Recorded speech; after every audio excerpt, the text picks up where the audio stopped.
warahmatullahi wabarakatuh. Waalaikumsalam warahmatullahi wabarakatuh.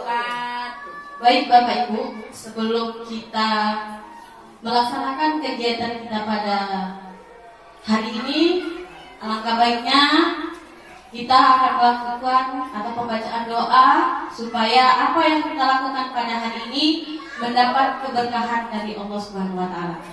Baik Bapak Ibu, untuk memulai kegiatan kita, mari sama-sama kita berdoa. Berdoa dimulai.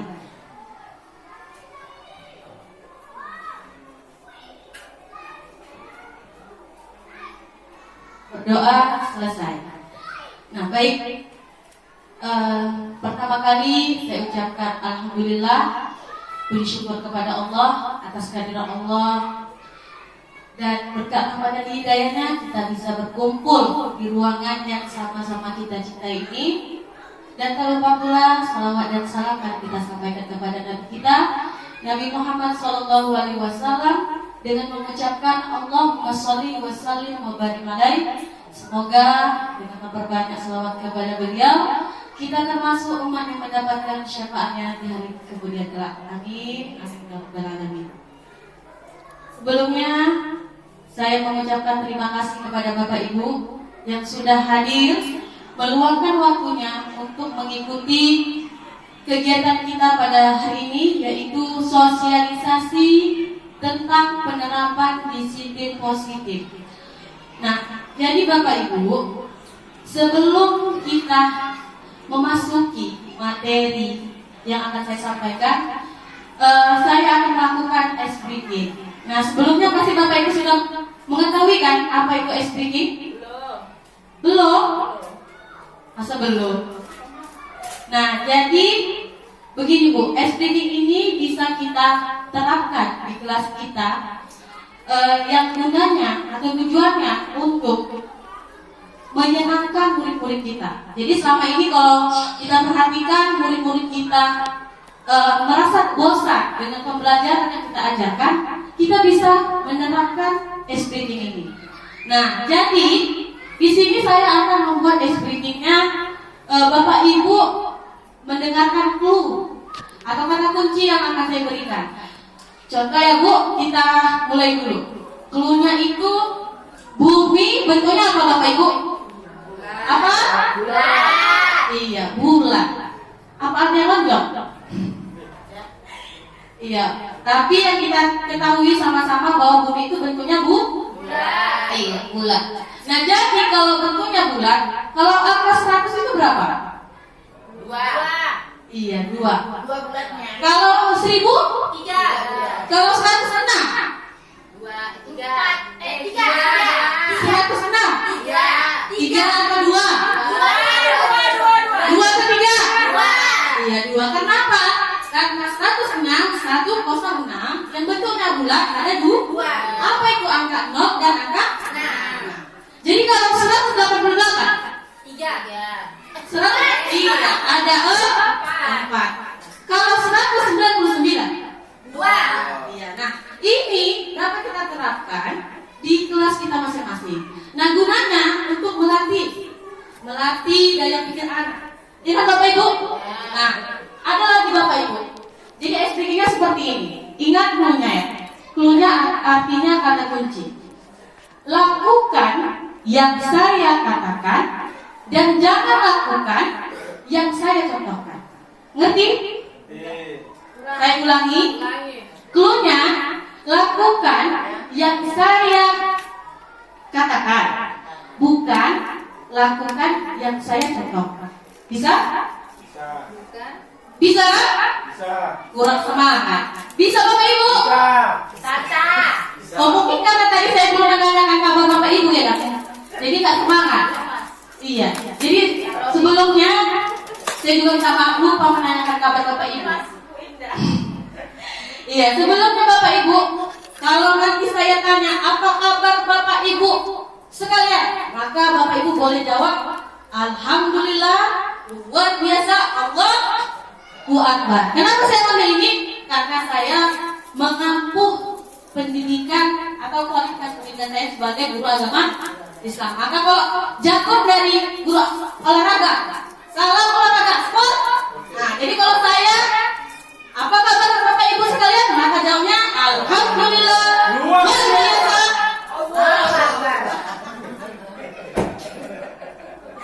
Iya. Jadi selanjutnya angkat tangannya di kepala Bapak Ibu ya. Saya ulang ya.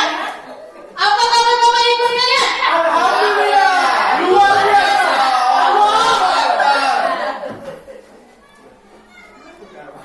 Iya baik. Artinya Bapak Ibu sudah semangat. Nah, ini juga bisa diterapkan Bapak Ibu di kelas. Nah, artinya selama ini kita tidak pernah menanyakan kabar atau bagaimana keadaan murid kita. Dengan hal ini, kalau Bapak Ibu lihat murid-murid di kelas, kalau dia menjawab dengan semangat, artinya dia sudah semangat dan siap untuk menerima materi yang kita ajarkan. Ya kan? Ya betul. Iya. Mantap. Nah, kemudian Bapak Ibu, kita kembali tadi SBM yang kedua, bahwa tadi dulunya lakukan yang saya katakan, bukan lakukan yang saya contohkan. Nah, jadi Bapak Ibu boleh mengangkat kedua tangannya. Angkat, iya. Diangkat, walaupun ketiaknya agak bau. Ya, diangkat, digoyang-goyang Bapak Ibu. Goyang, kencang, lebih kencang lagi Bapak Ibu. Iya, kencang lagi. Kencang lagi. Lalu pegang.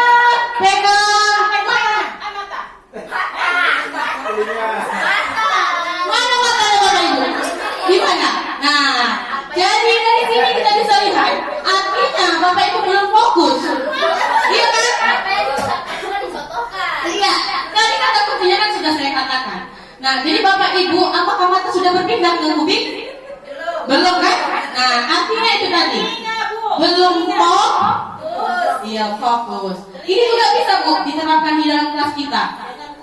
Ya kan? Nah, sebelum pembelajaran bisa kita terapkan. Jadi coba sekali lagi Bapak Ibu, saya mau Bapak Ibu sampai benar melakukannya. Artinya kalau sudah benar berarti Bapak Ibu siap menerima materi yang akan saya sampaikan. Bisa? Siap, bisa. Oke, kita mulai ya. Angkat lagi tangannya Bapak Ibu sekali saja ini. Goyang terus. Tapi jangan sampai goyang ngebot.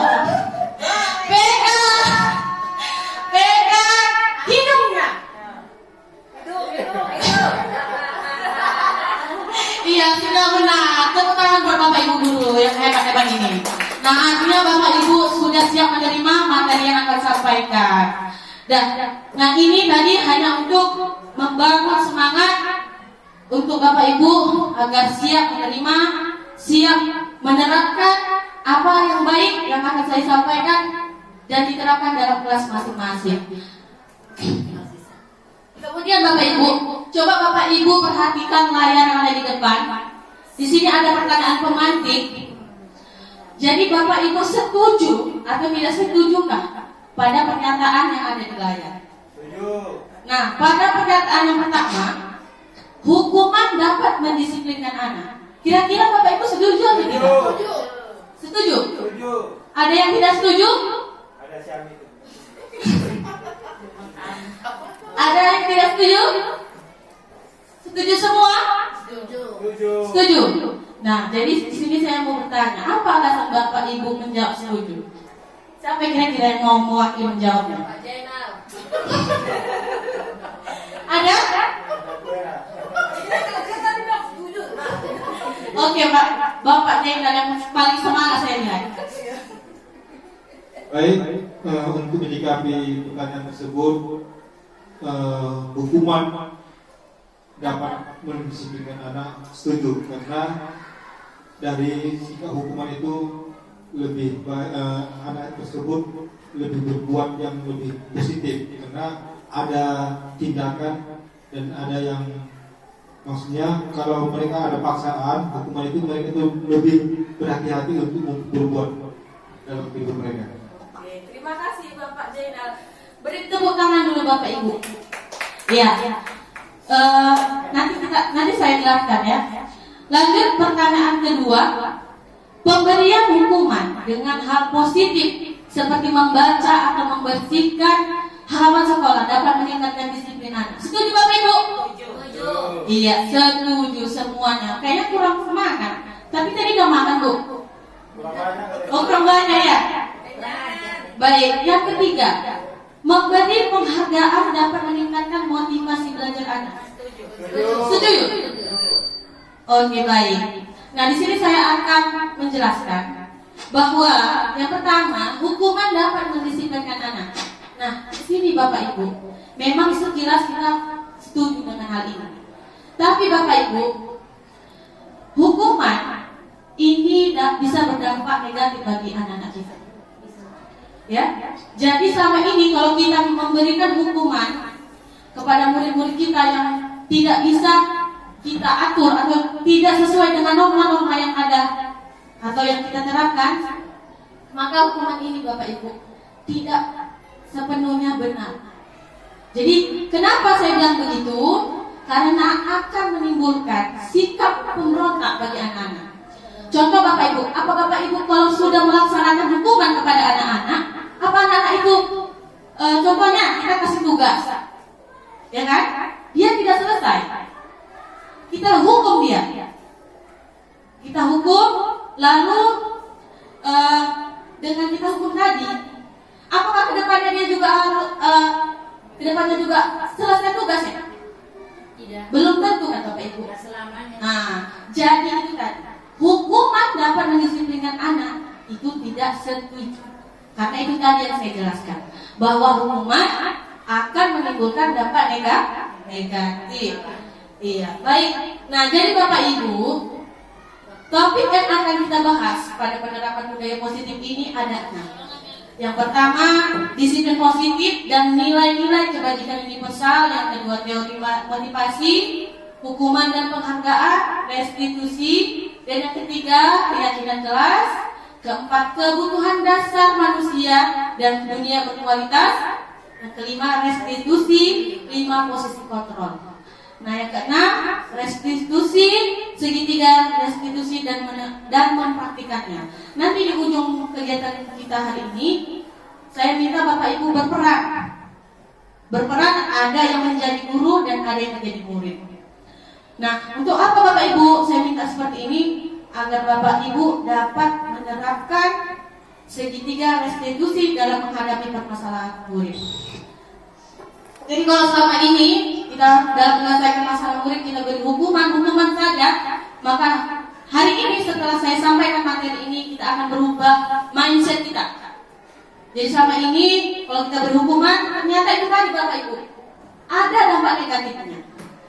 Baik Bapak Ibu, kita masuk yang pertama, budaya positif. Nah, budaya positif ini adalah nilai-nilai, keyakinan-keyakinan dan kebiasaan di sekolah yang berpihak pada murid agar murid dapat berkembang menjadi pribadi yang kritis, penuh hikmat dan bertanggung jawab.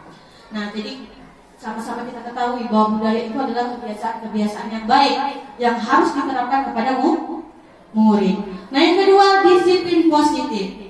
Nah, Bapak Ibu, sama-sama kita ketahui bahwa tujuan yang paling mulia dari penerapan disiplin positif ini adalah terbentuknya murid yang berkarakter, disiplin, santun, jujur, peduli, bertanggung jawab, dan merupakan pembelajar sepanjang hayat sesuai dengan standar kompetensi lulusan yang diharapkan. Nah, sekarang Bapak Ibu gini,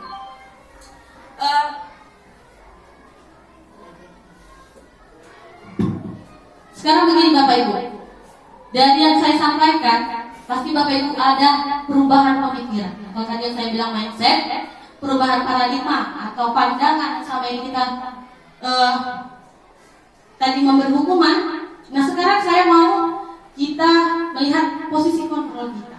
Nah, di sini saya minta peran Bapak Ibu ada yang menjadi A dan ada yang menjadi B. Siapa di sini Bapak Ibu yang mau suka relawan tanpa saya suruh untuk mempraktikkan dari cerita ini? Ada? Mungkin Bu Sandia? Siapa yang berkeinginan Bapak Ibu? Mohon Bapak Ibu. Mungkin Pak Ami? Ada? Dan saya tunjuk saja ya.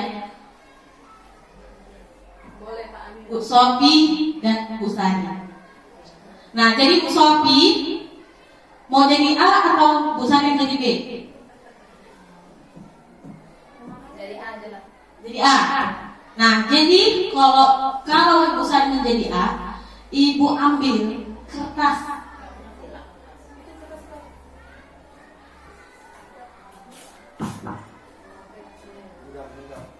Ya, kertas.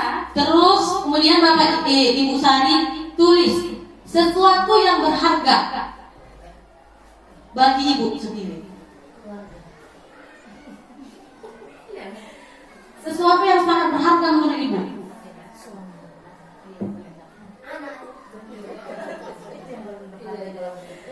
Jadi Bu Sofi boleh ke depan, Bu Sofi. Bu Sari juga boleh.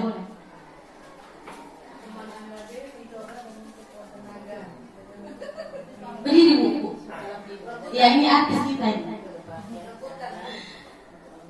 Sudah. Jadi Bu Sari boleh genggam yang tadi Ibu tulis, genggam. Jadi Bu Sofi berperan. Bagaimana caranya Ibu mendapatkan sesuatu yang digenggam oleh Bu Sari? Boleh. Sama besar Iya ya. Salah. Sudah salah dari awal ya. Oke. Iya. Jadi kalah kecilan itu. Jadi Bu Sofi sekuat tenaga untuk mendapatkan yang digenggam Bu Sari tadi. Boleh mengancam, menghakimi, maupun mengkritik dia supaya bagaimana caranya Ibu dapat tadi. Dan Bu Sari, bagaimana cara Ibu untuk apa tadi namanya? Mempertahankan itu. Oke, boleh Bu. Boleh. 1, 2, 3, ayo. Sampai Pak Rok pun boleh. Ayo. Ayo Bu, cepat Bu. Satu lagi. Apa di tangan? Enggak ada. Coba lihat. Enggak ada. Oke, rayu terus lagi. Bagaimana caranya Ibu bisa dapatkan itu? Berdialog dulu aja. Berantem orang itu ya. Bagi lagu, ya kan? Bagilah. Boleh Mbak Ibu hajar untuk dapat. Nah, bagaimana caranya? Kalau kau kasih, aku ada hadiah untukmu. Enggak lama. Rayu terus sampai dapat. Aku tak pernah dimerayu. Oke, tepuk tangan buat Bapak Ibu yang sudah berpartisipasi dalam kegiatan ini. Nah, jadi Bapak Ibu, apa makna dari kegiatan ini? Maknanya adalah jadi yang memiliki posisi kontrol itu adalah diri kita sendiri. Nah, penerapan budaya positif itu bisa kita laksanakan apabila kita sendiri yang melaksanakannya. Diri kita sendiri yang memulainya. Nah, lalu setelah kita kontrol diri kita, baru dapatlah kita mengontrol orang lain. Dan orang lain itu belum tentu bisa atau mengikuti apa yang kita inginkan. Bukan begitu kan Bapak Ibu? Ya kan? Nah, jadi dari situlah kita dapat bahwasannya Bu Sari tadi tidak ingin barang yang tadi diambil orang lain. Kenapa dia tidak ingin?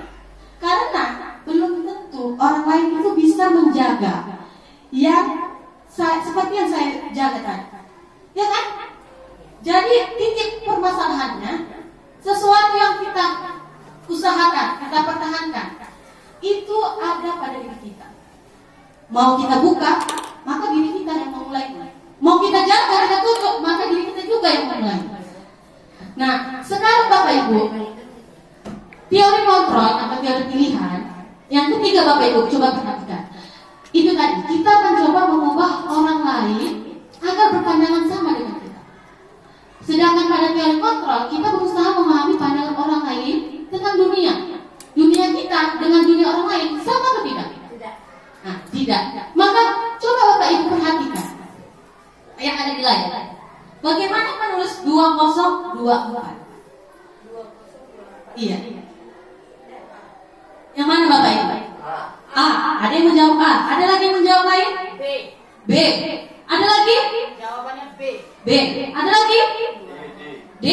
Berarti A, B, D. Ada lagi yang C? C. A, B, C, D.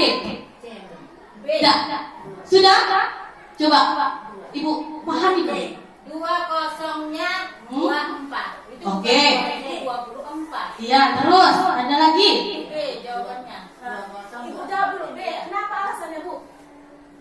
jawabannya itu B. Ya. Kenapa jawabannya B?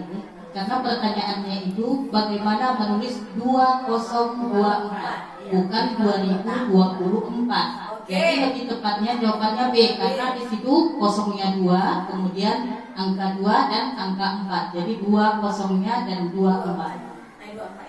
Iya, Terima kasih Bapak Ibu. Ada lagi yang mau menyampaikan alasannya memilih? Oke. Ini heboh. Bisa juga 2 kosong, kosongnya 2, 2 4, 4-nya juga 2. Kan bisa? Iya, bagus. Iya betul. Tapi kalimatnya dia kan Ya. Tapi kalimatnya di sana pertanyaannya bagaimana menulis 2024? 24. Sini. Oke, bagus. Banyak sekali Bapak Ibu yang menyampaikan pendapatnya. Karena kan begini, bagaimana menulis 2024? Kalau 2 itu ya 2, kalau kosong itu ya kosong, kalau 2 itu angka 2, 4 ya 4. Oke. Terima kasih. Oh, ada lagi. Bagus.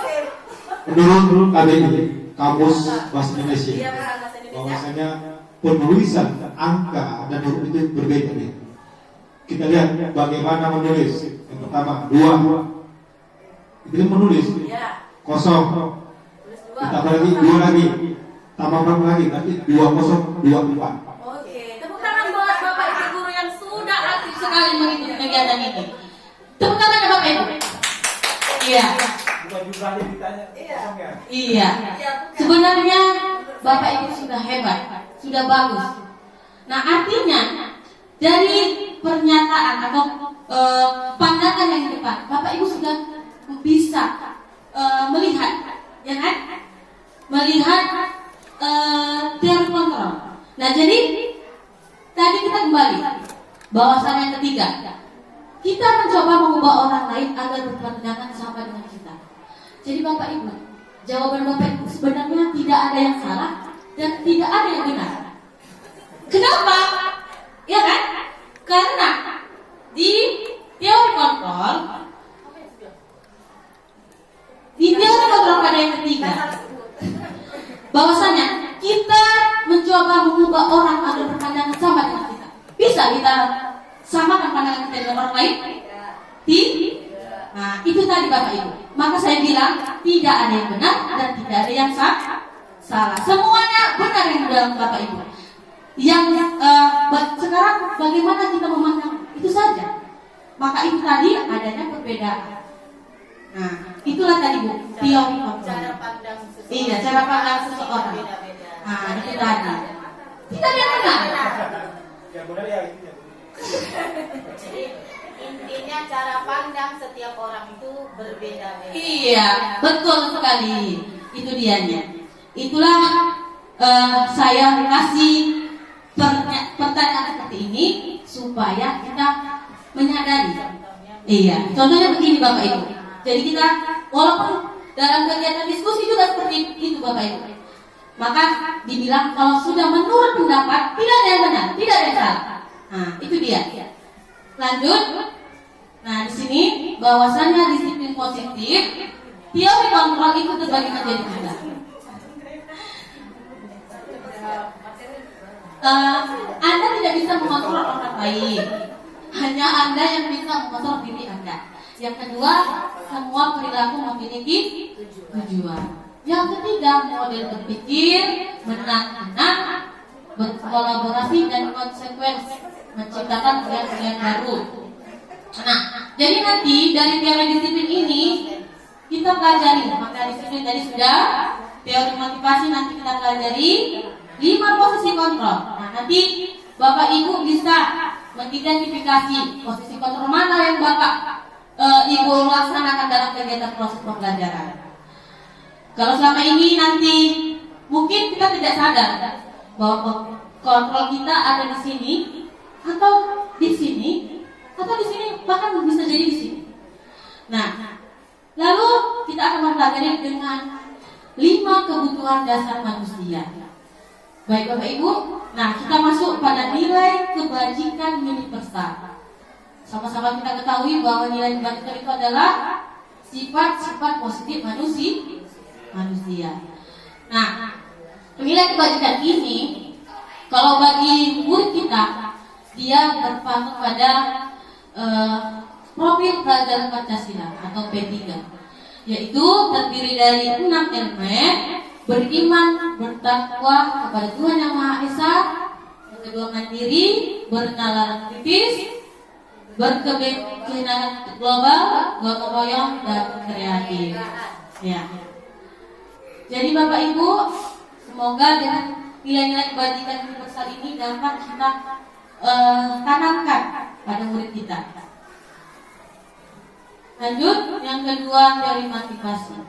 Nah, sama-sama kita ketahui Bapak Ibu bahwa motivasi itu apa Bapak Ibu? Arti motivasi? Iya, dorongan. Jadi selama ini kalau kita ketahui motivasi itu terbagi dua.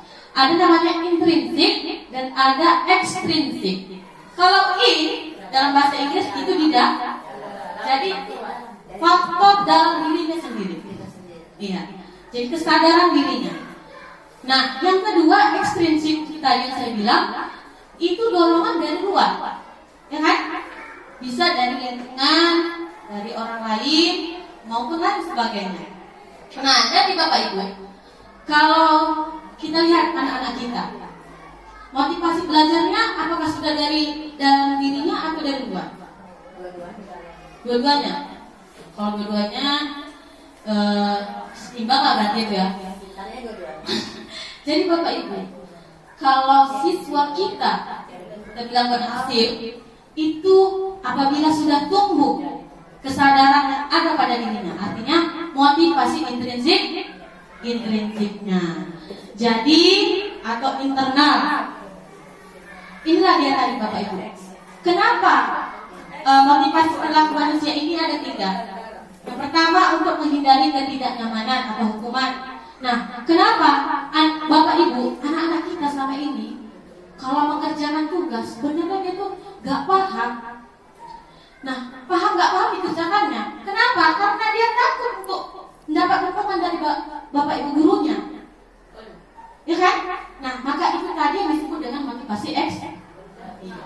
Nah, yang kedua, Bapak Ibu coba perhatikan, ada sebagian murid kita, ya kan? Dia termotivasi, aku harus dapat imbalan, aku harus dapat penghargaan. Nah, itu dia tadi motivasi eksternalnya, supaya dapat pujian dari orang lain. Nah, yang ketiga, motivasi atau untuk menghargai dirinya sendiri, karena dia sadar, oh iya, ini kewajibanku mengerjakan tugas, aku harus menyelesaikannya. Nah, itu tadi bahwa kesadaran yang ada pada dirinya sudah mulai timbul.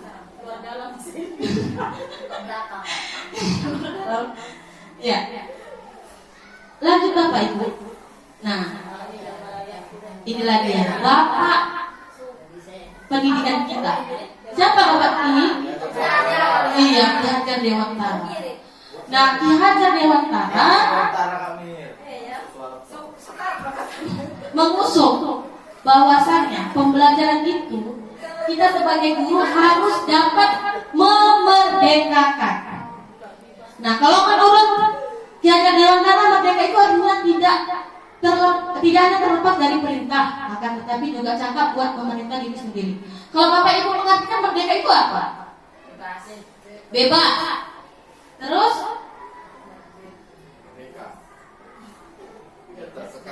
Iya, bagus, tidak terkekang dan lain-lainnya. Jadi Bapak Ibu, selama ini kita sepertinya belum menerapkan pembelajaran yang merdeka kepada guru kita.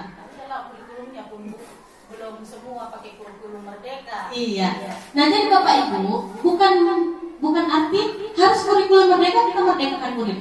Nah, jadi maksud dari Ki Hajar Dewantara adalah yang dikatakan merdeka, siswa tadi memiliki kesempatan untuk memilih pembelajaran yang sesuai dengan minat, kebutuhan maupun kemampuannya. Nah, itu tadi Bapak Ibu. Iya, sesuai dengan kebutuhan dia. Contoh Bapak Ibu, kalau saya tidak salah di kelas 2 seperti Angel.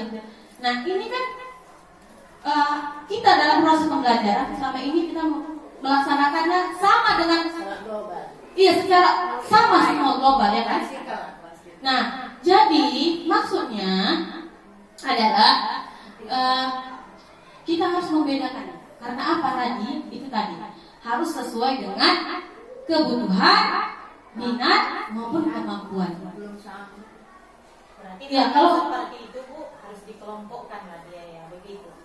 Kalau anak kalau siswa yang memang kurang dia harus dikelompokkan begitu. Tidak boleh secara ada bimbingan khusus. Ya, baik Bapak Ibu, saya akan menjawab itu. Nah, jadi setelah mempelajari ini, kami baru saja mempelajari namanya pembelajaran berdiferensiasi. Nah, ini dia tadi. Nanti ilmu yang saya akan dapatkan, saya akan bagi kepada Bapak Ibu. Nah, jadi pembelajaran berdiferensiasi ini adalah upaya guru untuk memenuhi kebutuhan siswa yang tadi.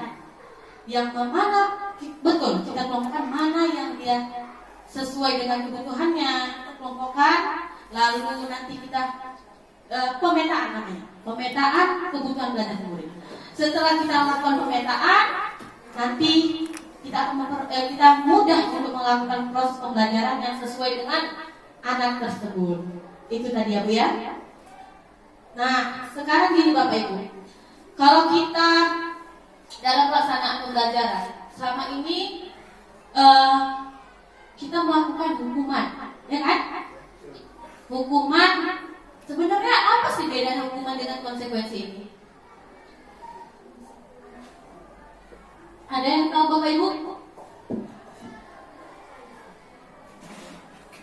Kalau kita artikan sebagai biasa, kayaknya kita lihat sama lah ya kan?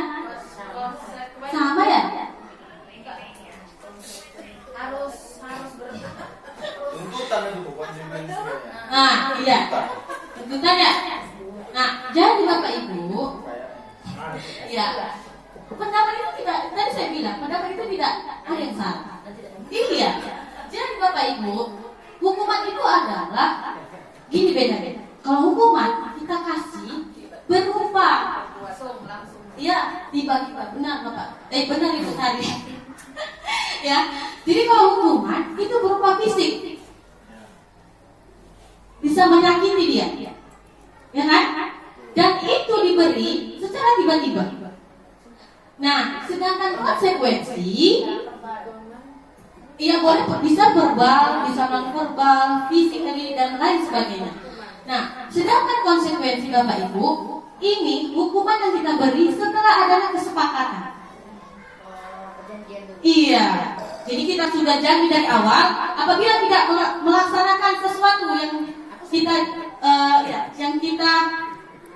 kita sudah siapkan, maka itu tadi konsekuensinya. Nah, sudah kita sepakati bersama sebelumnya. Nah, jadi kesepakatan tadi, maka akan timbul keyakinan yang harus kita laksanakan. Nanti kita pelajari setelah ini. Nah, jadi Bapak Ibu itu tadi konsekuensi dia sudah ada kesepakatan dan sudah kita pemetaan tadi, perjanjian bersama, ya. Jadi Bapak Ibu, coba kita perhatikan wilayah. Mencatat 100 kali di dalam buku kalimat. Saya tidak akan terlambat lagi karena terlambat ke sekolah bangun siang. Ini konsekuensi. Hukuman. Konsekuensi. Karena non fisik. Oke. Yang kedua, lari mengelilingi lapangan. Hukuman. Yang ketiga, hukuman. Yang keempat, konsekuensi. Yang kelima,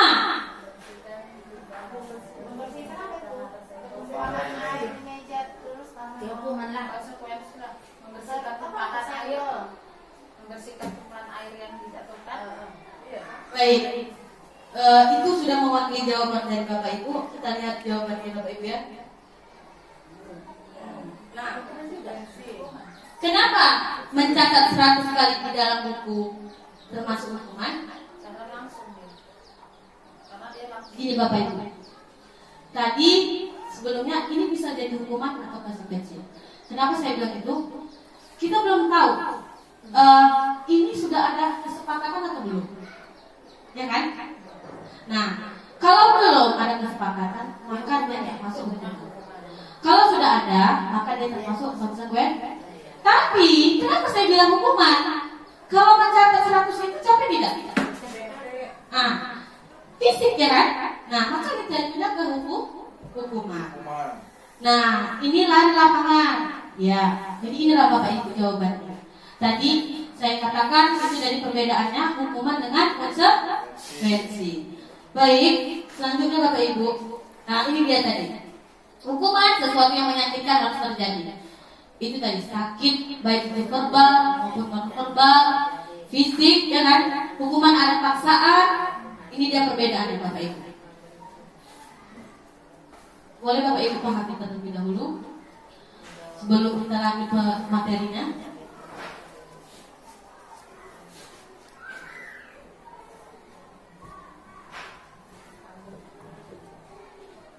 Kalau penting nanti Bu bisa saya ulangi tadi. Matanya udah gak nampak. Galak. Ini nggak ada duit. Gak ada duit lagi mau undang. Lanjut. Diser aja, satu orang mau diser aja. Lanjut. Apa-apa. Aku nggak bawa apa. Gak paletnya Bu ya.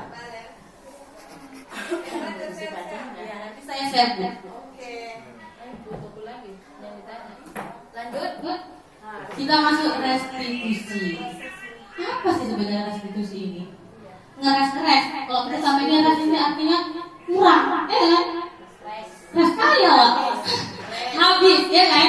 Nah, jadi arti dari restitusi dalam menerapkan disiplin positif itu adalah proses menciptakan kondisi bagi murid untuk memperbaiki kesalahan mereka sehingga mereka kembali pada kelompok mereka dengan karakter yang lebih kuat. Nah, jadi karakter ini bisa jadi berpaling tadi pada elemen P3, profil pelajar Pancasila. Nah, ini tadi.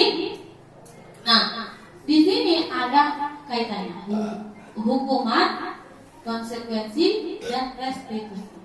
Kalau hukuman dia termasuk identitas anak yang gagal. Jadi kita, kalau kita berikan hukuman kepada anak murid, maka dia salah satu, maksudnya sesuatu yang gagal kita berikan. Nah, untuk mendisiplinkannya, maka kita harus memberikan konsekuensi dan restitusi. Nah, ini nanti bisa saya bagikan lagi kepada Bapak Ibu agar lebih mudah memahami penerapan dari disiplin positif. Nah, ciri-cirinya apa? Nah, ciri-cirinya ini Bapak Ibu. Yang pertama bukan untuk menebus kesalahan, namun untuk belajar dari kesalahan. Iya, memperbaiki hubungan, tawaran dan bukan paksaan. Ini dia ciri-cirinya ya Bapak Ibu ya. Nah, ini dia keyakinan kelas. Jadi Bapak Ibu, selama ini kalau kita beri hukuman itu kurang efektif Bapak Ibu. Maka cara mengefektifkannya dengan membuat atau membentuk keyakinan kelas. Jadi kalau Bapak Ibu di sini cara membentuknya yang pertama guru dan murid bersurat pendapat. Nah, gini Bapak Ibu, cara membuatnya nanti itu bermulanya pada aturan dulu. Peraturan baru ke peraturan tadi, misalnya jangan makan di dalam kelas. Kalau jangan kan itu kalimat negatif. Ini ganti kalimat negatif dan menjadi kalimat positif. Kalau kalimat positifnya apa Bapak Ibu? Tadi saya bilang jangan makan di dalam kelas. Kalau kalimat kita ubah, tadi kan kalimat negatif, kita ubah ke kalimat positif. Kalimat jangan itu nggak boleh pakai. Iya, betul. Haramkan. Karena di dalam kelas diharamkan tidak boleh. Ya, tidak boleh makan di dalam kelas. Atau tidak boleh mengambil barang teman. Nah, itu kalimat negatif. Kita ubah. Meminta izin apabila ingin meminjam barang ke. Iya, itu dia. Jadi Pembentukan keyakinan kelas, yang pertama kita bertukar pendapat dulu kepada murid. Yang kedua, mencatat semua masukan murid. Ini apa yang kita catat, apa yang kita dengarkan pendapatnya, yaitu tentang aturan yang tadi akan kita sepakati. Dari aturan yang kita sudah sepakati, maka akan timbul keyakinan. Nah, yang selanjutnya adalah memperbarui kalimat peraturan menjadi keyakinan. Itu tadi saya bilang. Jadi kalau tadi kan tidak boleh makan di dalam kelas, keyakinannya apa Bapak Ibu? Disiplin. Nah, itu kan kita ubah kalimat negatif menjadi kalimat positif. Kalimat positif itu kita ubah lagi menjadi keyakinan. Keyakinan itu pada balik lagi ke P3. Nah, bukan P3, P3 problem belajar Pancasila. Contoh lagi Bapak Ibu, kalau dia dilarang kalau kita menyelesaikan PR apa namanya? Kalau kita buat kalimat negatifnya. Dilarang mencontek. Nah, tidak mencontek. Maka kita ubah kalimat positif negatif tadi kita ubah ke kalimat positif. Jadi tidak apa Bapak Ibu? Oke, yang mengerjakan sendiri. Maka tadi mengerjakan sendiri kita ubah lagi ke keyakinan. Jadi keyakinan apa dia termasuk kemana? Disiplin, tanggung jawab, atau melaksanakan hak? Tanggung jawab, disiplin. Nah, itu dia tadi Bapak Ibu. Begitulah cara membentuk keyakinan kelas. Nah, setelah kita bentuk tadi, kita kasih kertas kepada anak murid untuk menyampaikan atau menuliskan pendapatnya, lalu kita tempel di dinding. Setelah kita tempel, kita tanya Bapak Ibu kepada anak kita, apakah mereka menyetujui dengan yang sudah kita sepakati tadi? Setelah kita setujui, maka kita tanda tangani. Nah, setelah kita tanda tangani, dia sudah kita tempel, kita tanda tangani, maka anak-anak apabila melaksanakan atau melakukan pelanggaran, maka kita berpulang lagi ke keyakinan tadi. Bagaimana itu nanti kita bahas Bapak Ibu. Nah, ini tadi saya bilang. Pertama, peraturan kelas, barulah timbul keyakinan. Setelah adanya keyakinan, lingkungan menjadi positif. Dan setelah lingkungan menjadi positif, maka akan lingkungan tadi, kebiasaan-kebiasaan kita tadi, yang tidak makan dalam kelas, yang tidak ribut dalam kelas, tidak mengganggu teman, maka akan timbullah budaya positif di dalam atau di lingkungan sekolah kita. Tidak kalah besar-besar Bapak Ibu. Di kelas kita saja pun, kalau sudah terbangun itu, maka menimbulkan dampak positif bagi kita. Bukan kita saja, tapi bahkan iya betul. Daripada itu makan berdiri jalan-jalan duduk malah kesumput dan kelas. Bagus Bu yang sudah diterapkan, sudah mulai terapkan ya. Nah, coba Bapak Ibu, selalu di sini ada peraturan. Nah, ini kita ubah ke menjadi keyakinan kelas. Kalau selalu kembalikan buku ke tempatnya, itu termasuk apa latihan yang cocok pada keyakinan kelas kita?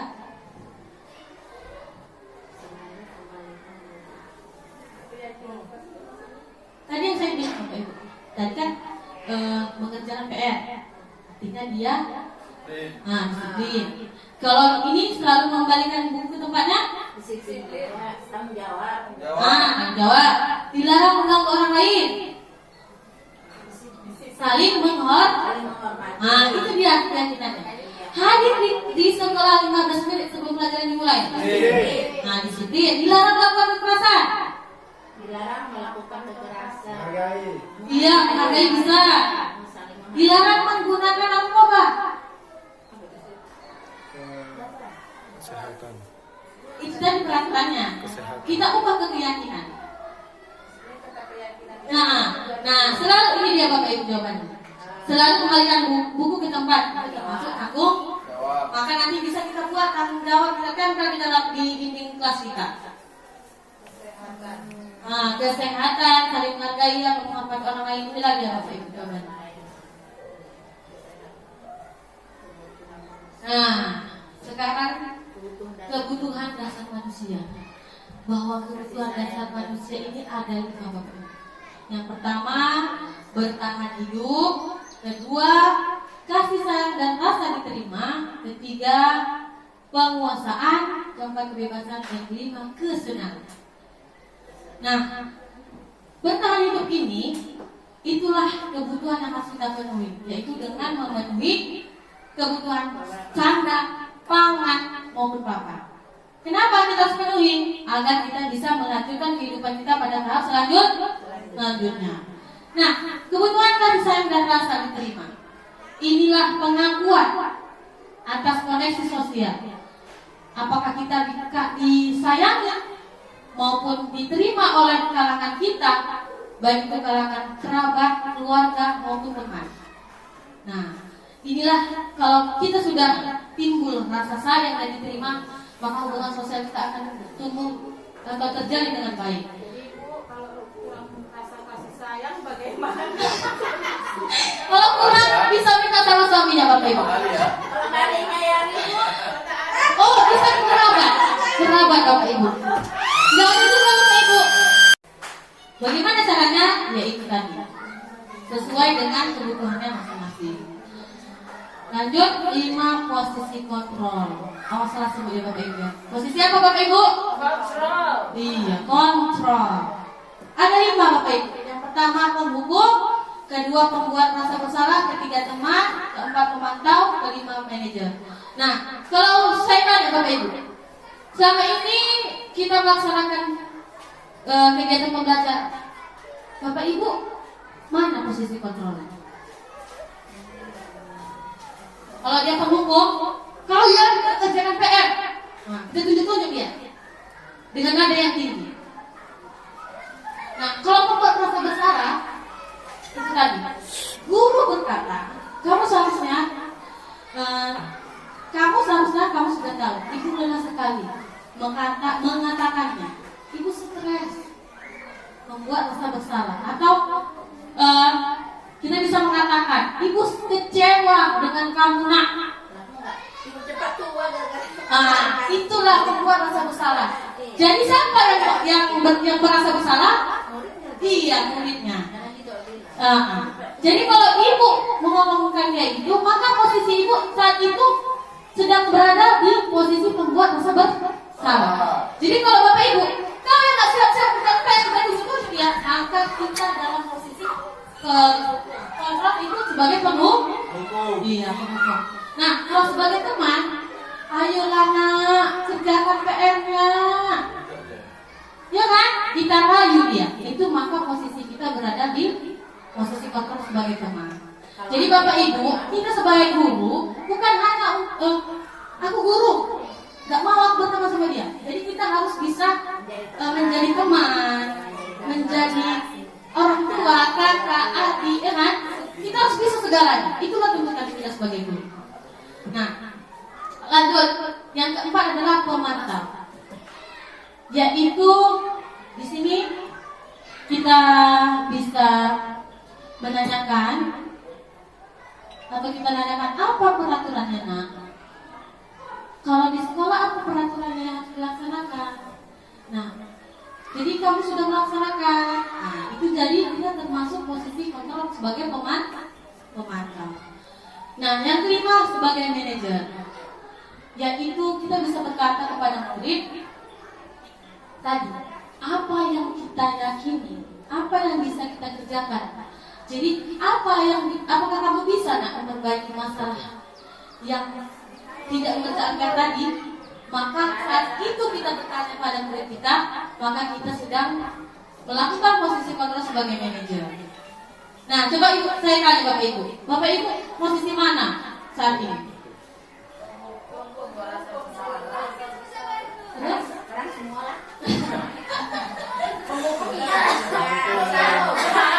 Jadi kan ada ya? Iya. Pakai semua. Iya. Jadi Bapak Ibu kadang-kadang kita sebagai penghukum, sebagai temannya kan? Iya. Jadi Bapak Ibu di antara 5 ini, posisi kontrol sangat ideal bagi seorang guru atau pendidik. adalah sebagai manajer. Nah, sebagai manajer kita tidak memberikan hukuman, tapi kita hanya memberikan jalan atau solusi untuk menyelesaikan masalah yang ia hadapi. Paham Bapak Ibu? Nah, jadi selama ini kalau kita menghukum saja pada anak murid kita, maka itu posisi yang tidak ideal. Maka yang ideal adalah sebagai manajer. Tapi apa mungkin Bapak Ibu kita nggak pernah marah? Nggak mungkin, ya. Ya, jadi kita lah yang dapat mengontrol diri kita sendiri.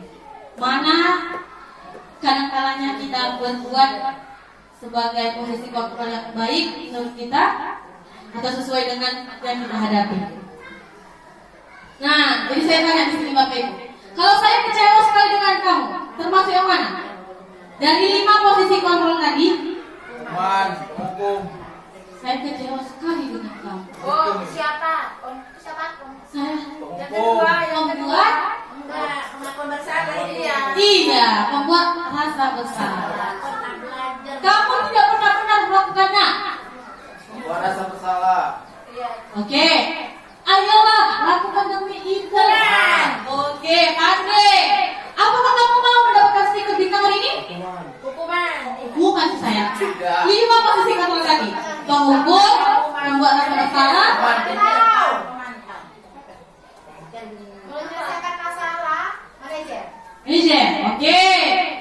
Bagaimana kamu bisa menyelesaikan ini manajer ya? Manajer. Kalau ini awas saja kalau kamu tidak kamu Hukuman. penghukum. Nah, bukan hukuman saya. Penghukum. Lari. Iya, Bapak Ibu punya ada pandai-pandai? Ya, ini dia jawabannya. Iya, manajer. Iya, pandai-pandai Bapak Ibu ya. Nah, sekarang segitiga restitusi. Nah, itu tadi saya bilang. Tiga biru. Merah biru. Roti. Agak lo minum dulu dah. Agak lo minum dulu keren itu tengok. Ya. Nanti ada gilirannya. Prostitusi. Bukan segitiga restitusi. Nah, tadi saya bilang Bapak Ibu, restitusi ini adalah cara kita mengembalikan murid dari posisi yang gagal menjadi yang sukses.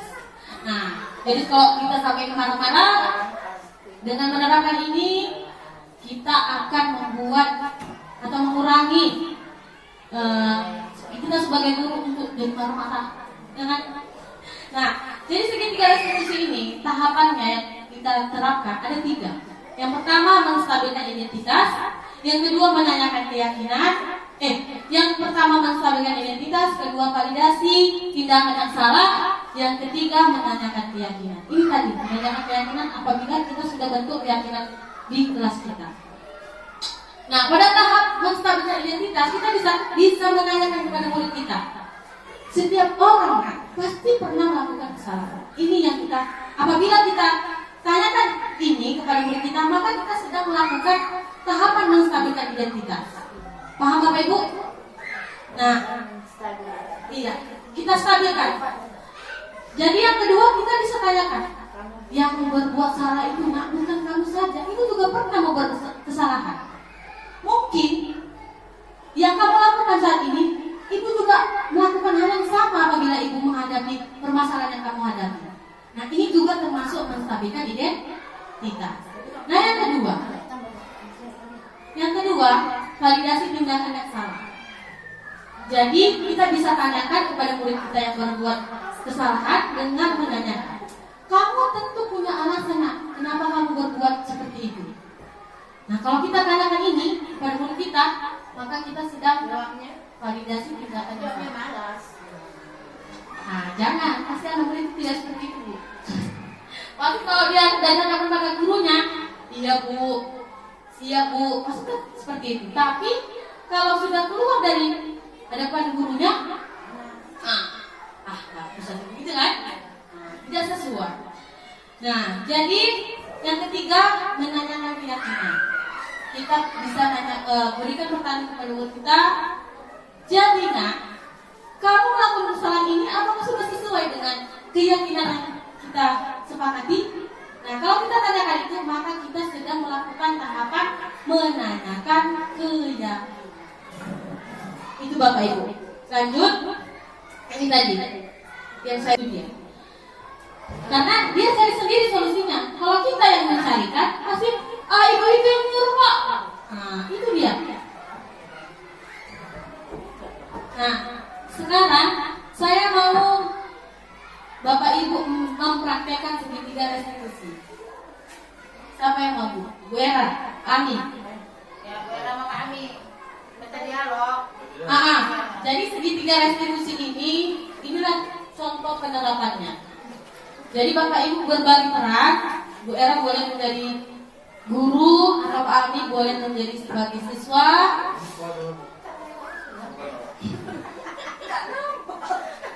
Geisha namanya. Iya, Geisha. Ya kan restitusinya bukan Geisha.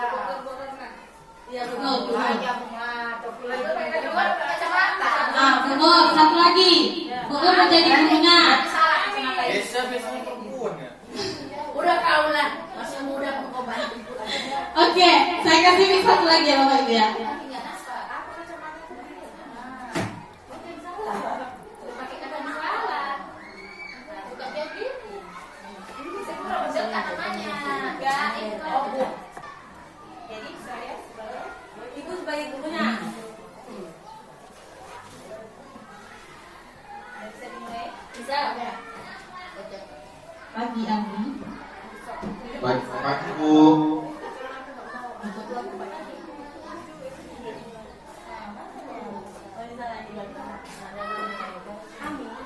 Amin. Oh tidak. Kenapa kamu ibu panggil kemari? Tidak Bu.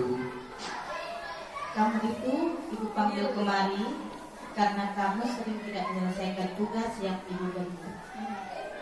Jadi, kenapa kamu selalu tidak selesai menyelesaikan tugas yang ibu beri? Oh iya Bu, karena saya lupa Bu. Oh, begitu. Pantas saja kamu tidak selesai tugas. Ibu mengerti bahwa setiap manusia mempunyai kelemahan, salah satunya pelupa. Ibu juga pernah mengalami hal tersebut. Namun, ibu mencari cara agar tidak lupa. Jadi, Abi, bisakan menyelesaikan tugas yang ibu kasih? Ya Bu, bisa Bu. Lalu, bagaimana cara Ami agar bisa menyelesaikan tugas yang ibu beri? Saya akan mengerjakan tugas itu sehabis pulang dari sekolah Bu. Bagus. Sekarang, coba pikirkan menurut kamu, sudah sesuaikah tindakan kamu tidak menyelesaikan tugas dengan keyakinan kelas kita? Maaf Bu, tidak Bu. Lantas, keyakinan kelas apa yang telah kamu langgar? Keyakinan melaksanakan tanggung jawab Bu. Ya, benar. Lalu, bisakah Ami memperbaiki masalah ini? Bisa Bu. Baik, kalau kamu bisa, bagaimana kamu memperbaiki masalah ini? Saya akan meminta bantuan apabila saya lupa maupun saya kurang paham tugas yang diberi oleh Ibu. Ya, tindakan kamu sangat tepat, Am. Tetap semangat ya. Silakan kamu kembali ke kelas. Oke, tepuk tangan Bapak Ibu. Nah, jadi tadi ini yang kegiatan atau dialog restitusi yang telah dilaksanakan oleh Bu Nur dengan Pak Ami, itulah contoh penerapan segitiga restitusi. Nah, coba kita telaah. Kita telaah Bapak Ibu. Tunggu ya, saya buka dialognya. Kita akan mencari mana tahapan-tahapan yang ada pada segitiga restitusi.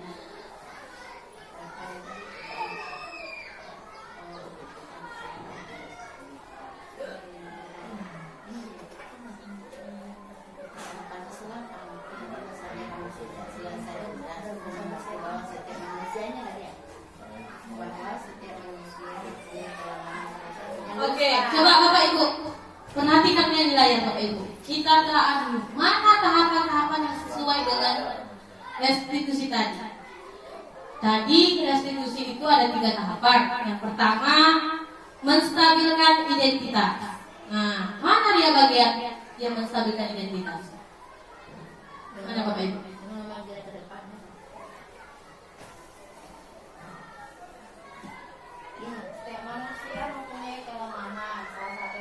Iya, betul sekali. Itulah dianya tahapan menstabilkan identitas, bahwasannya bukan dia saja yang pernah melakukan kesalahan.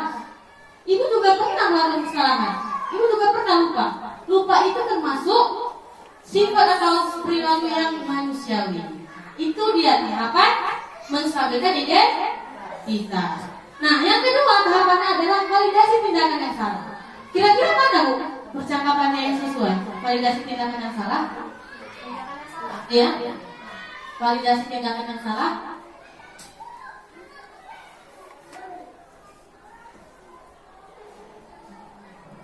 Mana Bapak Ibu? Yang kedua ya. Iya, tahapan yang kedua adalah validasi tindakan yang salah. Validasi tindakan yang salah. Hah?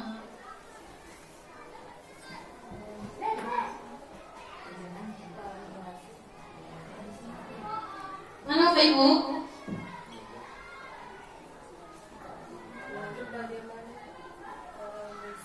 Menurut kamu, Iya, menurut kamu. Ya. ya kan?